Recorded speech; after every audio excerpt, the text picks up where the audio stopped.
first speaker up is Scott Stanley. Scott is the manager of cloud operations at Chorus Entertainment. He's been with Chorus since 2006 in the IT department. He has also worked as part of the Chorus engineering group as a broadcast technologist. New in the cloud operations, Scott and his team support all cloud services for Chorus, digital products, and is currently expanding their initiative to support and manage cloud services across their enterprise. Scott. So as Tony said, my name is Scott Stanley. I'm the manager of cloud operations for Chorus Entertainment. I've technically been with Chorus since 2006, starting in the IT department. I'll get into that in a little bit. However, my career path has not been as traditional as most of my profession. Learning to adapt to Learning to adapt to new technologies has always been a very fundamental element of my career. I'd like to take a few moments to talk about my experiences and what I've learned along the way. So that's me right there. I went to a high school in London, Ontario, which offered courses in film and animation. There I learned to shoot, develop, cut, splice 8mm film, as well as shoot and edit on high video systems. I also had access to an Amiga computer with video toaster, and if I was really lucky on occasion, I had access to an early version of what eventually became Avid Media Composer. While I loved working in film, the ease and use and options available on a computer really helped me understand the importance of respecting a process, but also adapting to change. Ironically, my original intention was to become an animator, go to Sheridan, and hopefully work for Nelvana, a team which I can actually see from my desk. Instead, life took a few turns, and what I found at each stage was my calling kept steering me towards technology and support. After high school, I didn't end up going to Sheridan. I opted to take a year off of school and work instead. I was hired in Toronto as a sock designer, designing socks for Alfred Sung, The Bay, Eaton's, and a few other companies. Mostly old lady socks, Houndstooth, Gingham, and Argyle, you name it. But there, we worked off of floppy disks constantly. This is the time. But I approached the owners and I said, let me build a network and archive system to allow our designers to all share their patterns across computers. So they allowed this, and I ended up becoming their system administrator as well. Getting a bit of feedback. Yeah. Thank you. How's that? Better? More? One more. How's Perfect. that? Okay, cool.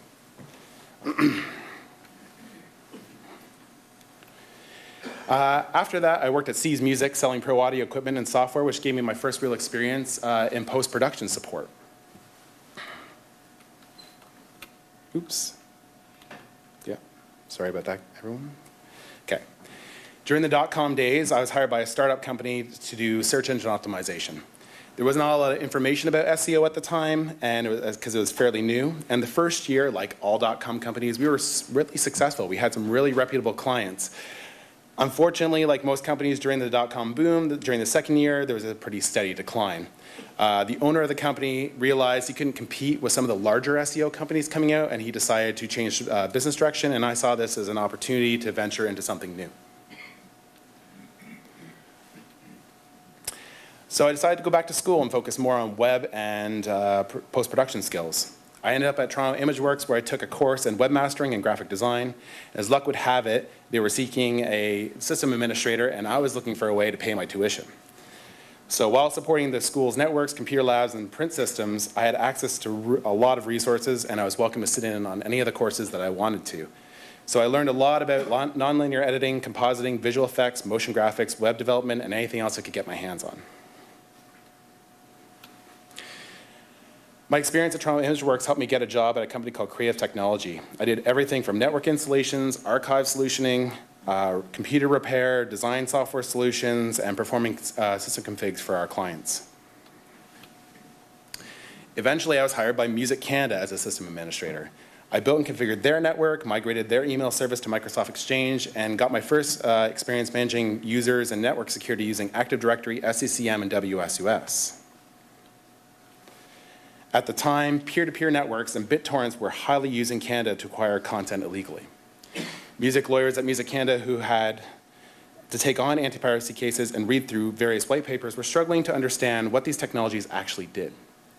I was trained on how to use these technologies and in turn train a team of anti-piracy investigators to track individuals downloading content illegally. This gave me a lot of insight on how a shift in technology greatly impacted the model of sales for an entire industry.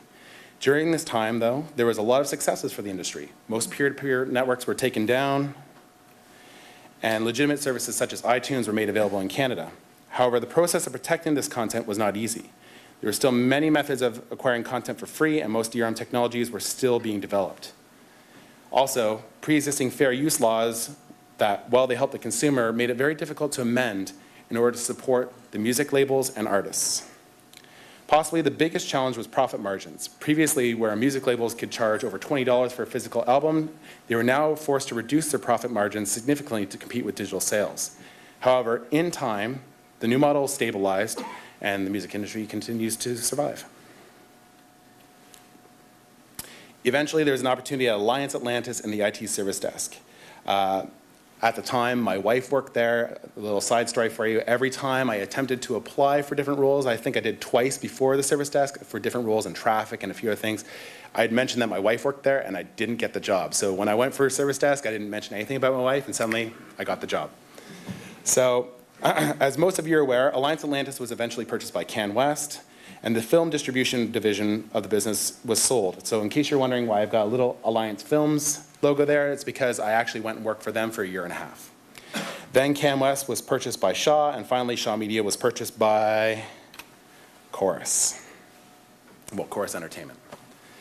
From 2006 to present, I changed role a few times. When Shaw purchased CanWest, I became the manager of service desk. We migrated over 500 users nationwide from the CanWest domain to the Shaw Media domain. We implemented SOX policies and helped deploy several new technologies to the company across Canada. Eventually, I was approached about a role in the engineering department as a broadcast technologist. I had worked with many of the members of the team previously on a few different occasions, and I knew there was a lot I could learn from this opportunity. Coincidentally, this was my first experience with SMPTE as well. Initially, my role focused mostly on post-support. I supported the NLEs on Final Cut, which we eventually shifted over to Premiere. I supported various graphics and audio teams. I helped migrate all these users from a very slowly dying XSAN to a new SAN. We helped configure and manage a number of copper and fiber networks. However, like the rest of the team, I also worked on the broadcast transmission, something I didn't have a lot of experience with at the time. I realized immediately that I would need a better understanding of all the components and workflow on our air chain. We had 19 channels at the time, and I was fortunate enough to be able to help implement a documentation process where each individual was assigned a task to document the services they were most proficient with. This, plus many night shifts, gave me ample opportunity to get my hands dirty and have much more experience with SDI signals, audio mapping, captioning, DAs, jack fields, routers, media asset management, and playout systems, mass storage arrays, just to name a few. It was also very helpful that I worked with a very stellar group of individuals, a few who are here tonight. It's good to see them.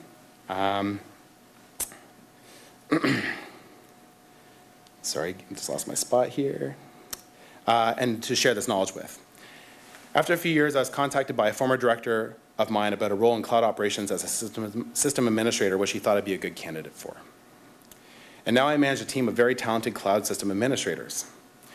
The point I'd like to focus on here is at this company, the volume of technologies and adoption of new technologies that has occurred in just under 12 years is massive.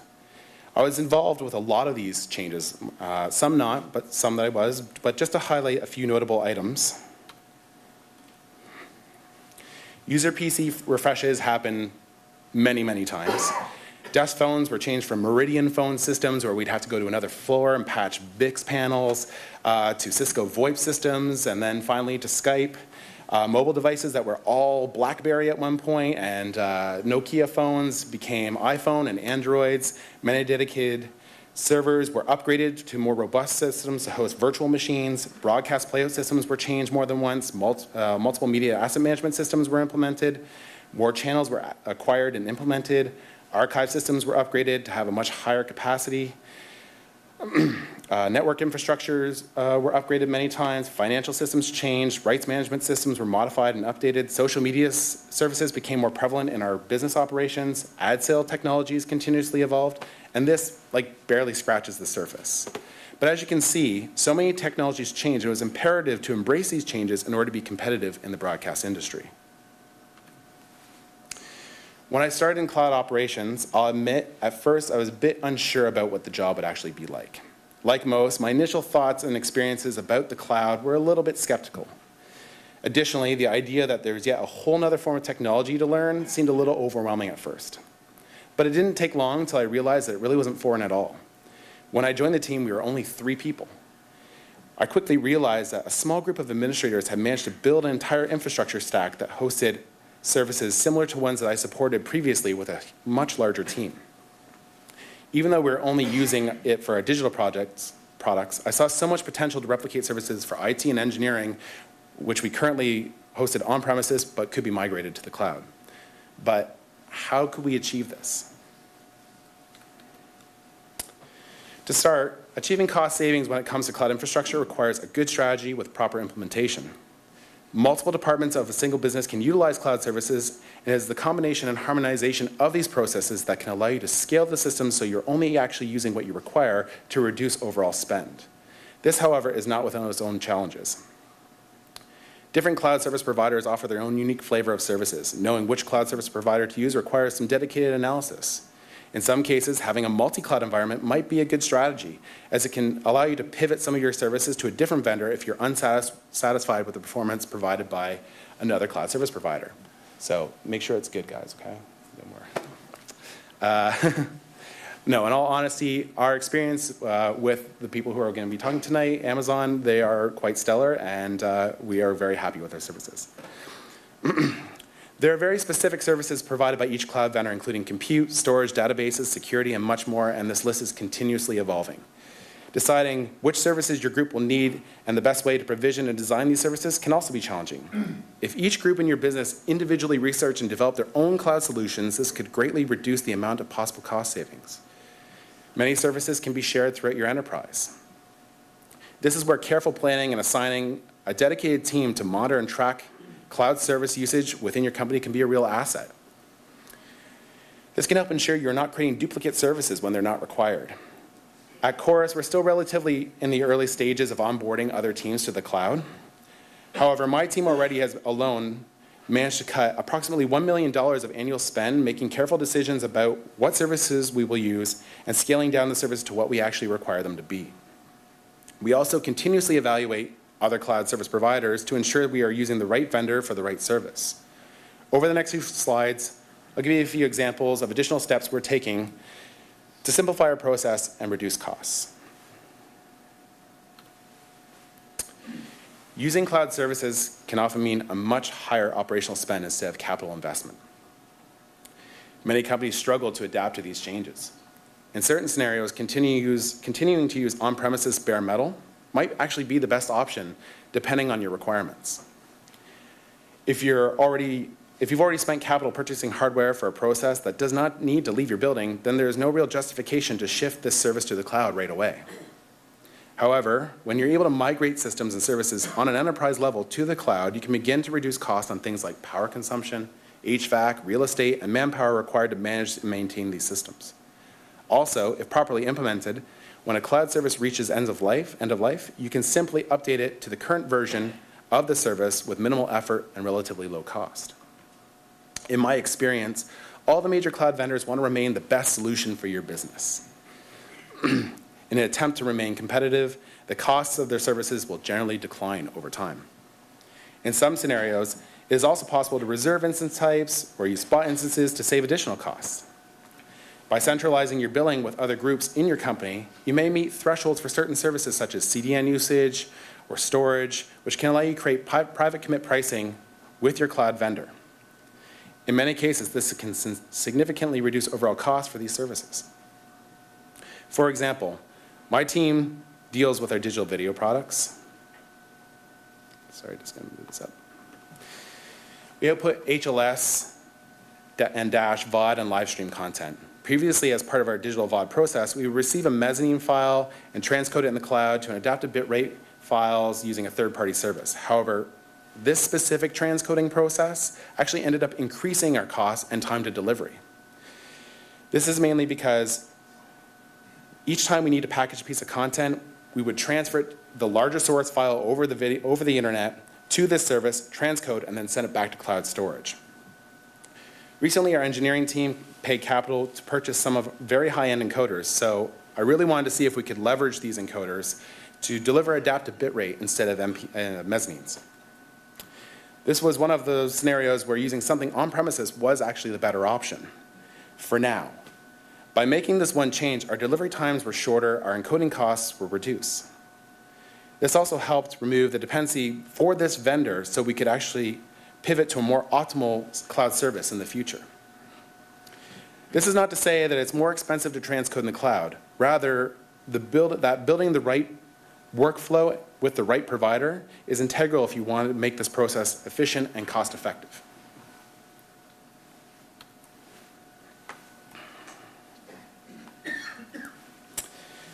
Currently, many broadcasters have separate processes for the various methods of content delivery, whether it be linear broadcast, OTT services, digital subscription-based VOD, etc.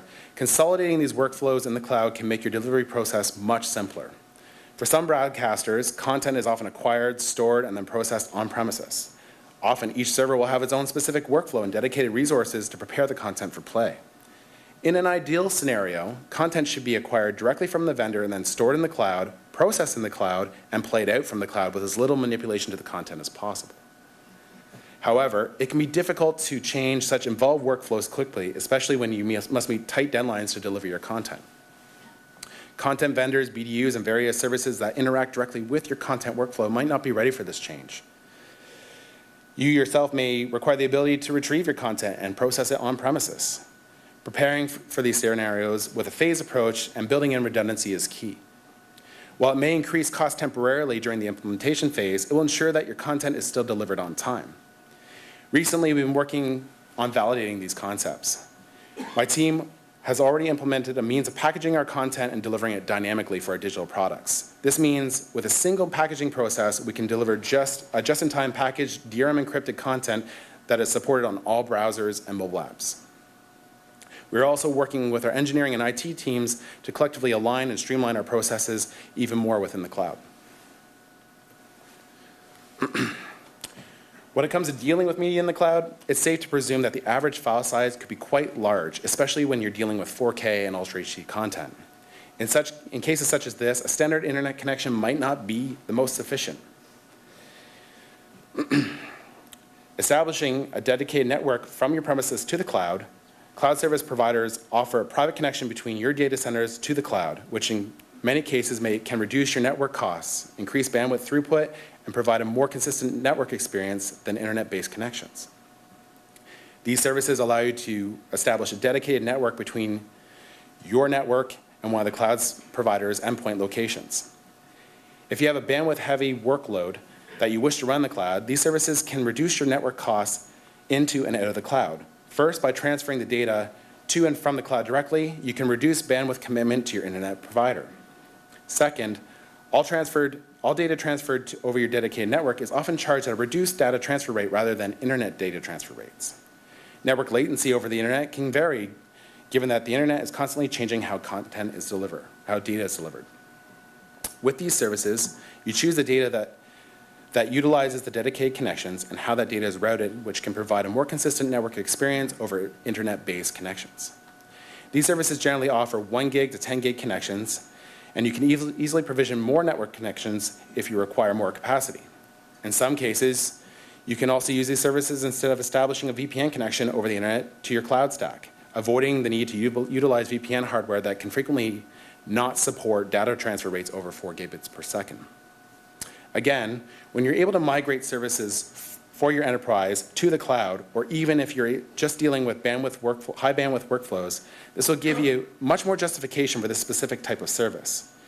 It is even possible to tag specific traffic so you can bill your data usage to the appropriate groups in your company that are utilizing this bandwidth.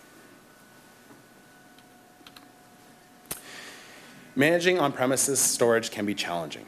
Running applications, delivering content, hosting websites, backing up databases, and email all require a lot of storage and continue to require more storage each day. Building and maintaining on-premises storage can get very expensive and time-consuming. The cost of dedicated hardware and software combined with the manpower to monitor your storage to ensure it is running optimally and sufficiently backed up in case of disaster can add up quickly. In the event that you require more storage, you also need to consider time and effort that is required to add additional hard drives, servers, tape archive systems, etc. Also, forecasting how much storage you will require can be difficult. If you miscalculate, you can end up with not enough storage or excess capacity that could sit idle for quite some time. Cloud storage offers the ability to simplify and securely collect, store, and analyze your data at a massive scale. Object storage is built to store and retrieve the amount of data from anywhere, including websites, mobile apps, corporate applications, etc. Some cloud service providers promise to deliver 99.999999999% of durability with their cloud service solutions. There are a ton of services which allow you to monitor and log all activity for auditing purposes, as well as run analytics and queries on your data without moving the data into a separate analytics system. In addition, it is possible to create storage policies which can allow you to move data that is infrequently accessed to lower cost storage or delete it entirely. Over the past year, and after some careful cost analysis, we began migrating our cloud storage to another cloud provider. In doing so, it cut costs exponentially. We also built policies to help us automate the management of our data. We use this storage for more than just content delivery.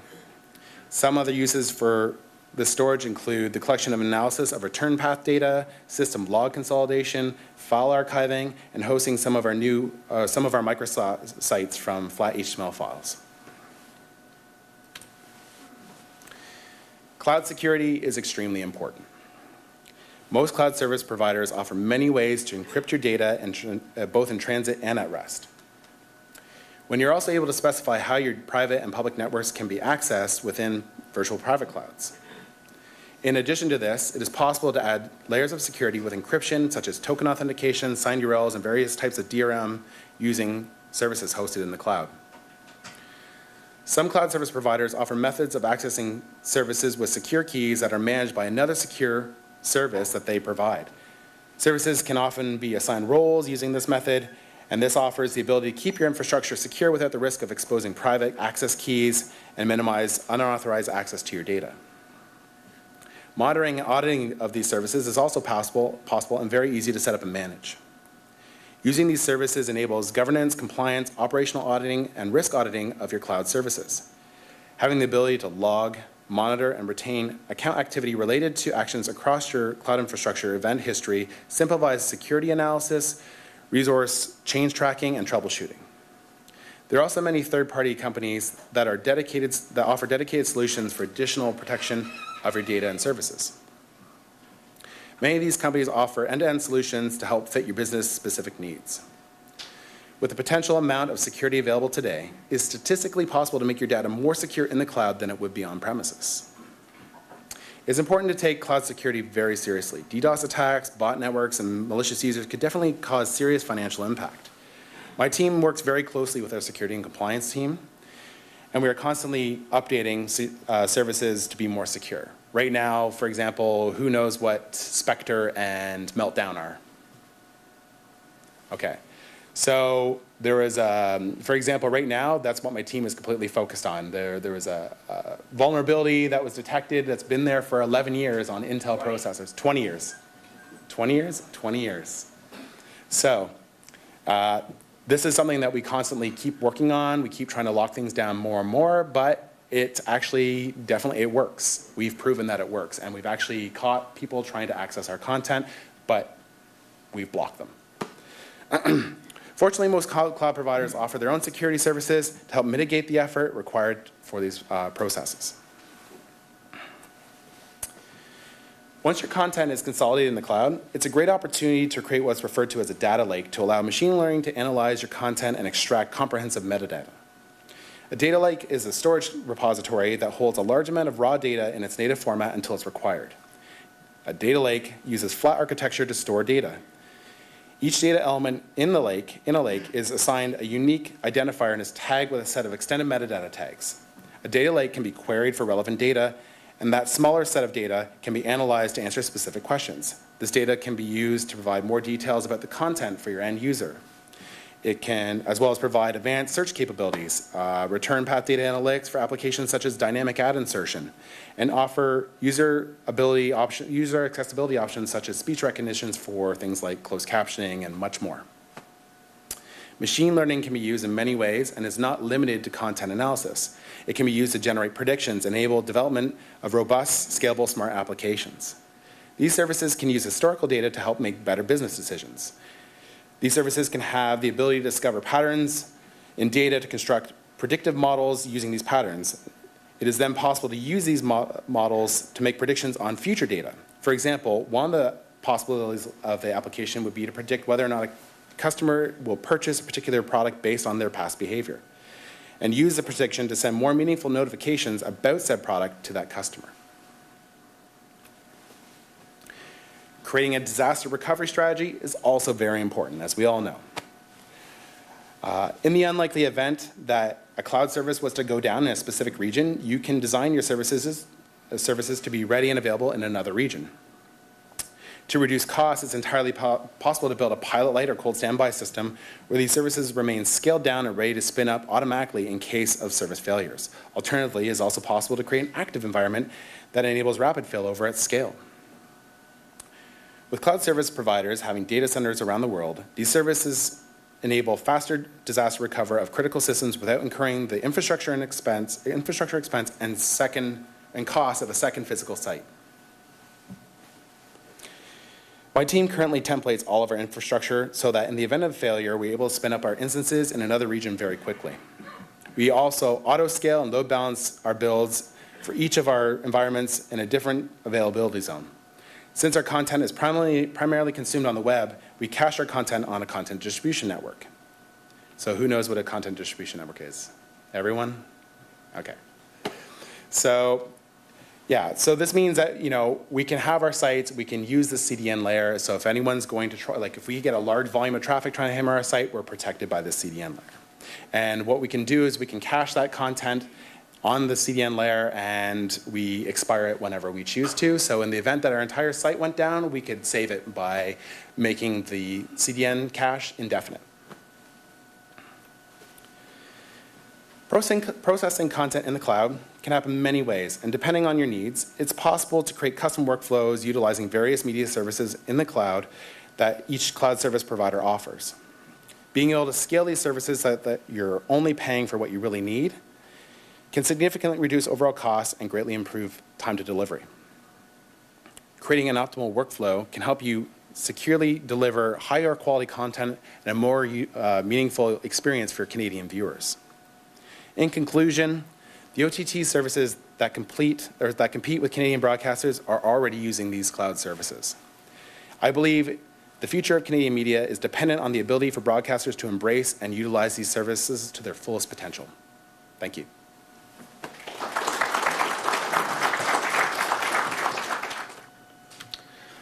Okay, so I'm going to touch on a little bit, probably more on application side of things rather than just the technology side of things. We kind of cover the gamut of things. We call it what we call the content supply chain. That's acquiring and editing content. That's the preparation and approval process, and also the distribution, whether it be for linear or for nonlinear. I'm going to try and link some of the stuff that we've been talking about in terms of the cloud with kind of the, first of all, the acquire and edit process, where you're really creating the content. So I'm going to walk through a little bit of a story in terms of a typical scenario that we see all the time, and probably a lot of you guys actually live through. Kind of how you get into the need for a PAM and a MAM, how things kind of evolve and how kind of things kind of creep out of control, and how you bring things back and get some of the efficiencies back into the organization.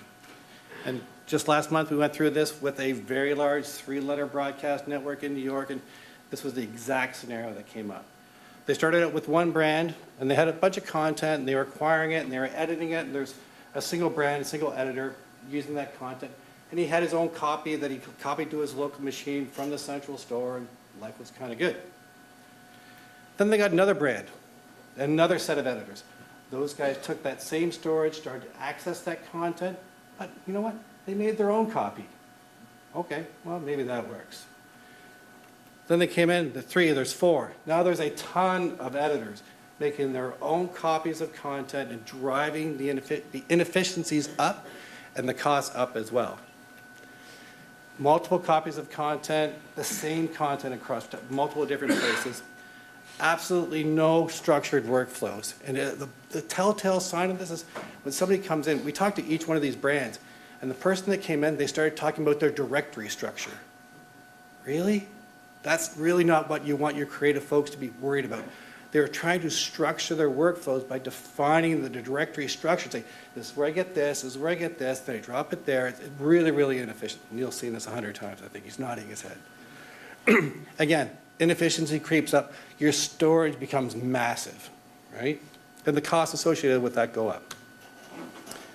Telltale sign, you need a PAM, you need a MAM to get those efficiencies back in and those cost savings. So typically what we've done, okay, you've got that storage, you put a MAM or a PAM in between those users and the storage and put in a structured metadata schema so that everybody searches that content and has consistency across it. You only have one copy of that content. So what we quite often do is we actually end up looking at putting in scalable, and it was mentioned earlier, a scalable object store, either on-prem or in the cloud. In a lot of cases, we still have, well, in some cases, we still have customers that say, I want to do it on-prem, but I want to do object store on-prem because it gives me a way to easily scale to object store in the public cloud. So doing that is a very common thing. It can eliminate very expensive LTOs and front porch diva type middleware between the thing if you get the right solution and the right cost point for that object store. The content's immediately available in that particular case, and it ends up being fairly cost effective. So just as a reference, there's a couple case studies that if you guys want to go and see some more detail on that, there's some links on our website there. But how do you get those efficiencies from the MAM or the PAM? It's putting in a structured hierarchy of metadata. Typically what we do, brand, series, episode, campaign, and bins is typically what we do. I guess series could be also is also called season, right? So against those particular metadata sets, you ingest your raw footage, you ingest your audio, your catalog, your pictures, your scripts, any of these supplemental files. You put it against your hierarchy and you make it so that it's searchable. The key to that is making sure that you get metadata anytime and every time you actually can. And we've done this on our nonlinear distribution VOD side of the business for years, and it fits into the PAM space just as equally as well. So put the metadata in, get the metadata out to the right delivery systems, but more importantly, make it searchable anytime is a key aspect. So that's really comes back into the metadata side. There's multiple different types of metadata. Some of it's administrative, which is really important, where you say, okay, this particular content, only certain users are allowed to see it. What we call context. So you don't want, adult content being mixed with the kids' content. Put the structured metadata and the users and roles and the permissions across that kind of thing. So that's what we call administrative metadata. There's structural metadata. Again, like I said, brand, series, episode, campaign. And then there's descriptive metadata. What actually is the content, and how can I become more efficient if I use that metadata? That's where it links into some of the AI stuff that we've been talking about. Face recognition, object recognition, and speech to text, back and forth. How do you operationalize those tools and make them useful for the operators? That's really, really key from our perspective. What we see is actually really, really beneficial. Let's say you've got an on-prem footprint. You send low bitrate proxies of your video, of your audio, up to the cloud, whichever cloud provider it is, but you get back very rich and valuable metadata, but the cost of setting up those low bitrate files is really, really small. Your heavy assets aren't going up, it's your lightweight proxies, but you're getting rich metadata back down. So how does that actually work? Especially if you're in the PAM kind of side of things. You can take a clip, run it through a particular recognition scene, and this is actually an example using our UI. We sent it up to recognition in AWS, ran that Walking Dead sequence through. We got all this, I'm not sure you guys can see it, but a lot of hits in terms of actually what actors are in this scene. So if somebody's searching for a promo, oh, I want to see where Chandler Riggs is in episode 5. Give me all the hits for that particular thing. You're immediately brought to the time code, the comment, and the thumbnail for that particular content. Really, really powerful if you're searching for random things in a PAM type environment. You get the way to search it and bring it back. If you're in the PAM side of things, where you actually are creating your own content, you can also train the system. So these poor suckers at our trade show, we actually trained it up, say, okay, there's JJ Van Dyke and a couple of other guys. Okay, you know what? We can train it to actually customize it for our application and our organization as well. Part of the problem with some of the AI things is there's too much metadata. It's frame by frame, it's every 3 frames, it's every 1 second. How do I visualize that? How do I make it useful? You can take that stuff that comes out of recognition, bring it to an Elasticsearch cluster, change your parameters, and create what we call a heat map. So within this 1 minute context, you can see the variations here a little bit. In terms of mascot, it was over this 1 minute period, you got a really big hit on mascot. You can go and research that same stuff and say, within the 10-second period, how often does it show up, or the 20-minute period, whatever else. So it gives you a way to actually give different granularities on the hits that you actually get on that metadata. And then the UI, you can actually say, okay, for a mascot here, I can actually click on this, play it through. For that whole asset, say, I got 1, 2, 3 hits on that particular. Click on it, push play, it'll show me that 20 seconds, jump to the next 20 seconds, jump to the next 20 seconds. And I can pull the content that I actually want and actually incorporate that in my promo or whatever else. The next one is a very, very common workflow, what we call SMP or versioning type workflows. For different regions, different amounts of profanity or nudity are acceptable. You got to create different versions of your content. So this feeds into some of the stuff in terms of what they call image moderation. You can take your low-res proxy, set your thresholds for different type categories, nudity, male nudity, female nudity, or swimwear, and say, okay, I'm going to run this clip through, and instead of having somebody mark it and say, I'm going to, comment here, comment there, it can be done automatically, and that you get that information available to you. Another example here, there's a hit in terms of swimwear and nudity and suggestive content. So again, you can click on this particular line. I want to see this, I want to see this, and it jumps through the asset and the video very, very quickly. So you can scan the whole asset within 20 seconds, see multiple different hits. And is this clip actually a concern or not? In terms of operational interface, we've been talking about the technology, but this is what it shows up in front of the operator. You see your thumbnails, you see your time code, and you see your comments. Somebody goes either pass, reject, or refer to supervisor. That's how the operator would actually see this kind of stuff. And in that particular case, let's say they do have to go to edit, integrating in with the edit workflow very, very simply. You've got your metadata and you've got your comments going through it, kind of getting into the Avid world, for example, and doing your OP1A to DNX HD conversions and all that kind of stuff. But again, if you've got that metadata, here's your QC comments that were in that one particular UI. That's immediately translatable into what you see in your timeline in the editor. So thumbnails, comment, very, very quick to use that metadata that you captured from the cloud to drive the editing process very, very efficiently. So that's kind of on the one workflow. And then that's kind of on the acquire side of things. On the other side of it, there's distribution. There's linear and there's nonlinear type distributions. Again, I'm not going to get into the details of this, but you use metadata to automate your nonlinear and VOD deliveries. Make it like a factory so there's no operator intervention. Use templates, use metadata to actually make your nonlinear deliveries, push them out so there's no operator interaction. On the linear side, we're talking about discovery a little bit in terms of an application. This is a quote from John Honeycutt, who's our CTO. So I'm just going to read that out in terms of kind of the direction that he's seen probably 2.5, 3 years ago. So Discovery's business is more dynamic than ever. In order to distribute content on every screen and launch new and innovative products, the ability to scale our technical operations is critical. A little over a year ago, we decided to reimagine the infrastructure, what it could look like by moving to a software and public cloud environment. We had to identify partners that would embrace this new media approach and good things about Evertz. But he's really, really vocal about this stuff. When they actually launched their cloud-based playout, he was tweeting, he was on Facebook, all this kind of This is actually sitting in their main lobby in Discovery in Silver Springs. Here's their cloud-based playout. Here's their on-prem stuff. This is a strategic direction for them. In terms of how, kind of the high level, there's cloud compute, there's on-prem control and monitoring, and a connection between the two of them.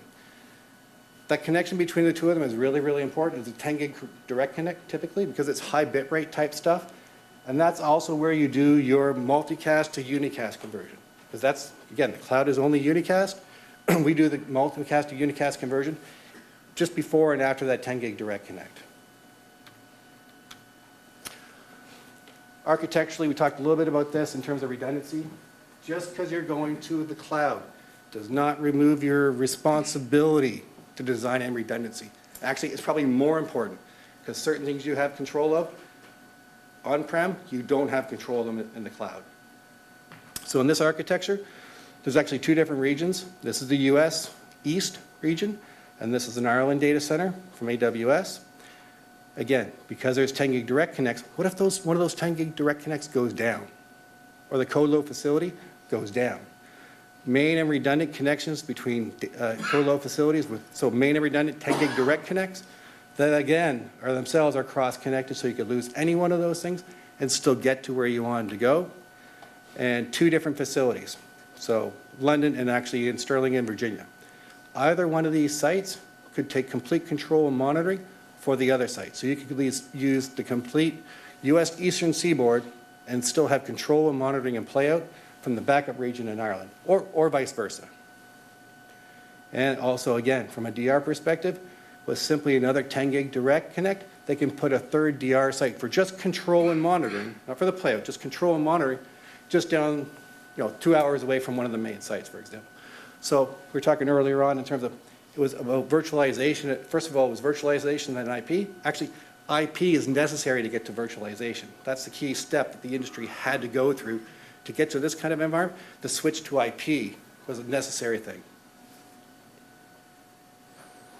Just drilling down a little bit more, there is in each region 3 different availability zones that you could actually run. So main channels are spread across 3 different availability zones on the eastern seaboard, and then the backups run in another data center in Ireland, for example. So main and backup geographically dispersed. So again, you could lose one particular AZ or one particular region and still have your playout engine going on. And then telco, that's the colo facility. In Discovery's case, they still had satellite-based distribution.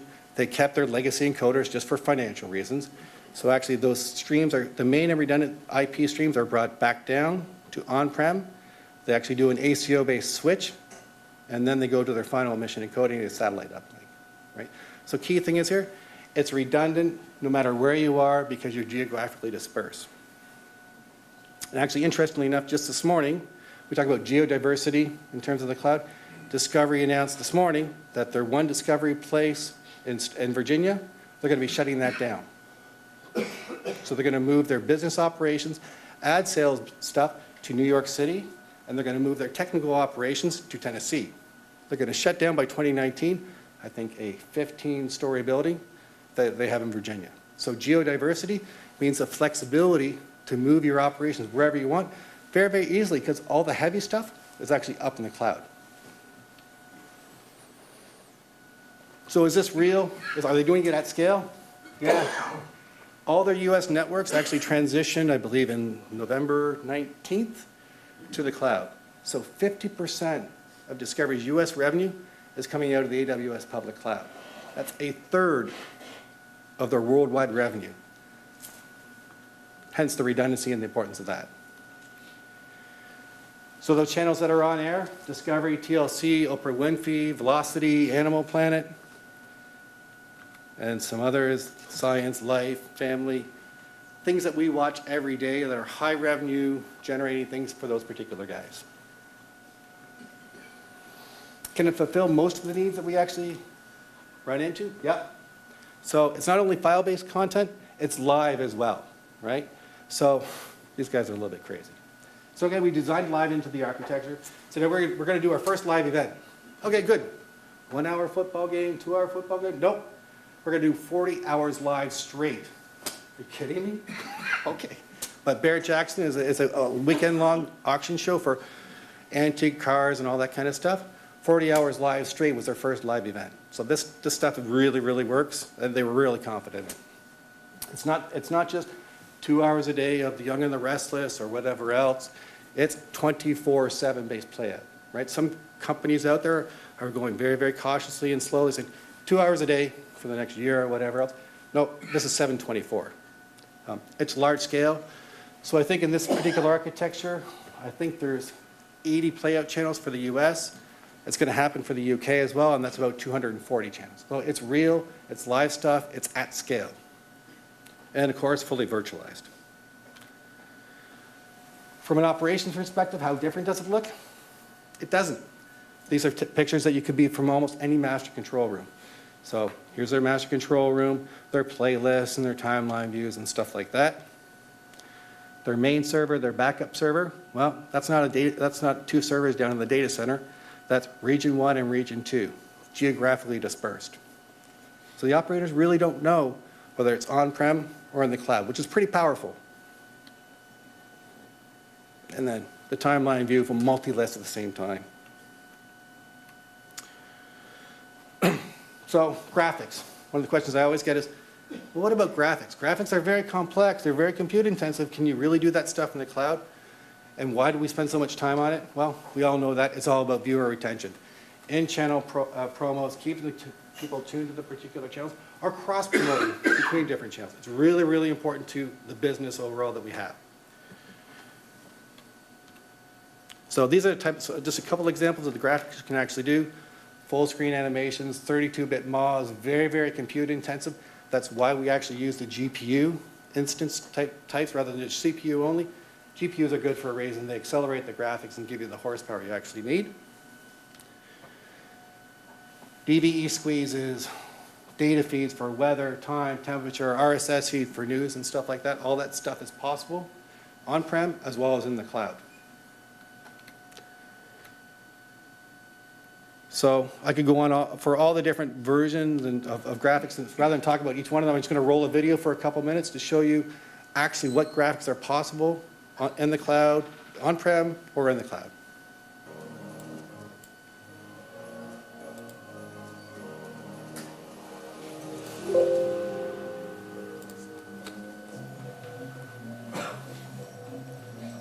At the top, it'll give you kind of a description of what each individual graphic is doing and why it's kind of special.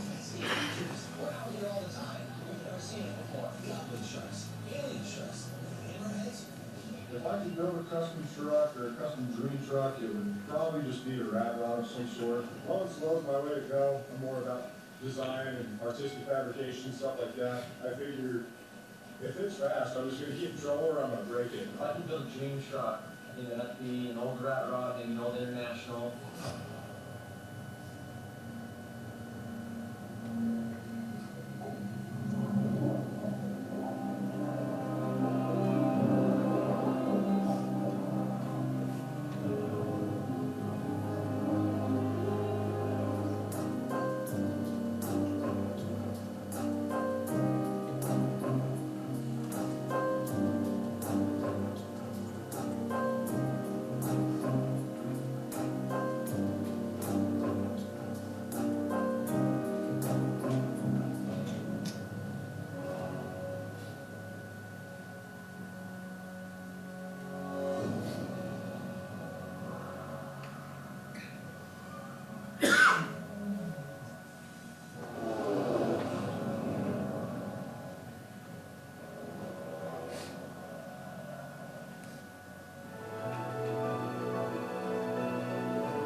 A vision for the future. A world without accidents. Together,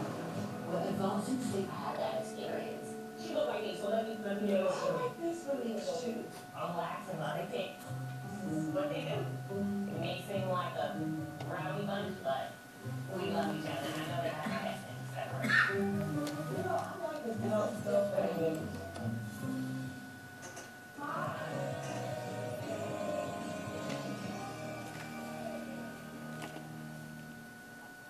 So some fairly complex graphics that we need to deal with day in, day out.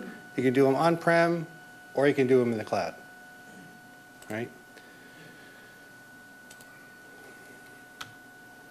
So that kind of wraps up kind of what I was going to talk about, all the key areas, content acquisition and editing, the distribution, and the content approval, preparation type process, right?